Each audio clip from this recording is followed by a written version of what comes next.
তো বন্ধুগণ, আমি হলাম বিরিয়ানি এবং আমার পাশে দেখতে পাচ্ছি যে আলু এবার নাক সবসময় আমার পদে পদেই ঘোরে, ঠিক আছে। তো বিষয়টা হচ্ছে আমার ইমেজটা না পুরো ডাউন হয়ে গেছে, ঠিক আছে। মানে মান সম্মান কিচ্ছু বেঁচে নেই। আগে সেই বাচ্চা লেভেলের আমার একটা ইমেজ ছিল, ঠিক আছে। আর এখন সেই রোড সাইড আলুর চপের থেকেও না ইমেজটা পুরো ডাউন হয়ে গেছে। মানে লোকজন একেবারে যা না তাই করছে বিরিয়ানি। মানে পশ্চিমবঙ্গের বুকে বেকারত্ব আর বিরিয়ানির দোকান একই লেভেলে বাড়ছে। মানে একটা সময় ছিল যখন বিরিয়ানি নামি দামি রেস্টুরেন্ট ছাড়া পাওয়া যেত না, ঠিক আছে।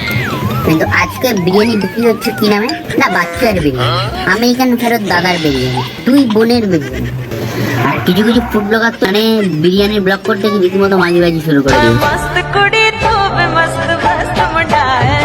মানে মেয়ে পড়াচ্ছে, উল্টো পাল্টা টোন বিক্রি করছে মেয়েদেরকে।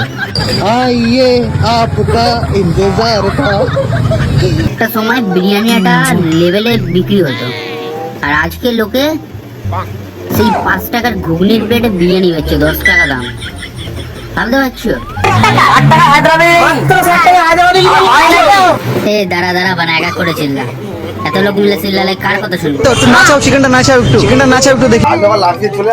দেখেছো মানে ছেলেগুলো কোথায় গিয়ে দাঁড়িয়েছে? মানে এরা ফুটবল করতে এসছে না আলু লাফিয়ে যাবে না উড়ে যাবে না কি করতে এসছে, ঠিক আছে। দুই বোনকে নিয়ে চলে এলো, বাবাকে সঙ্গে নিয়ে চলে এলো। ওরা মানে সাহস কত বড়, বাবার সামনে রয়েছে টোনটিটকারি করছে। এদের করতে বলতে এদের আলুগুলোকে না ওই সিলের উপরে রেখে নোড়া দিয়ে ফাটিয়ে দিতে হয়।